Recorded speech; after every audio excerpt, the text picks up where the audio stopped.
My name is Genevieve Sanchez-Hidalgo. My husband Jonathan and I have been at St. Charles for about 5 or 6 years now. We have three children, three rambunctious little kids that are 6, 5, and 2. I have been I would say, faithful Catholic, at least externally faithful Catholic for my whole life. I was a cradle Catholic.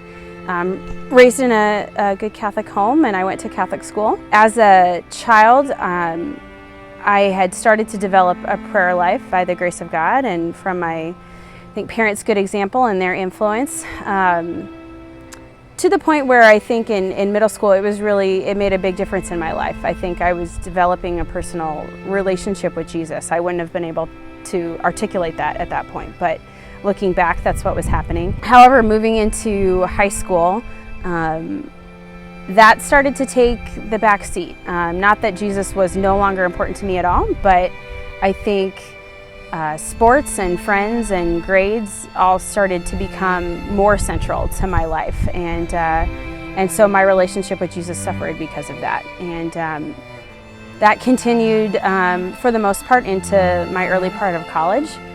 Externally still, I was faithful. I always went to church. And then about my end of my freshman year and into my sophomore year of college, I had some Catholic friends at the Newman Center in Lincoln who were setting a very good example for me, and they invited me to a retreat. And one of my friends who invited me on the retreat was also giving a talk on the retreat. And I don't remember the exact topic of his talk, but he said something there that definitely had a profound impact on me and changed my faith life in a pretty significant way from that point on. He drew the comparison between John 3:16, a Bible verse most of us are familiar with, probably the most famous one of all time, "For God so loved the world that he sent his only begotten Son."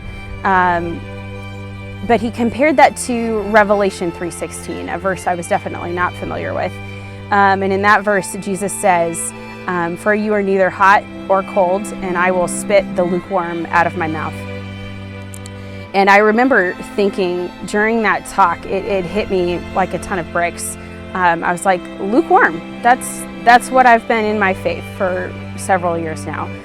Externally, I was going to church every Sunday, saying some prayers before bed, but it was fairly surface level. I had prided myself to that point on putting my all into school and sports and things like that, but realized I was not doing that with my faith.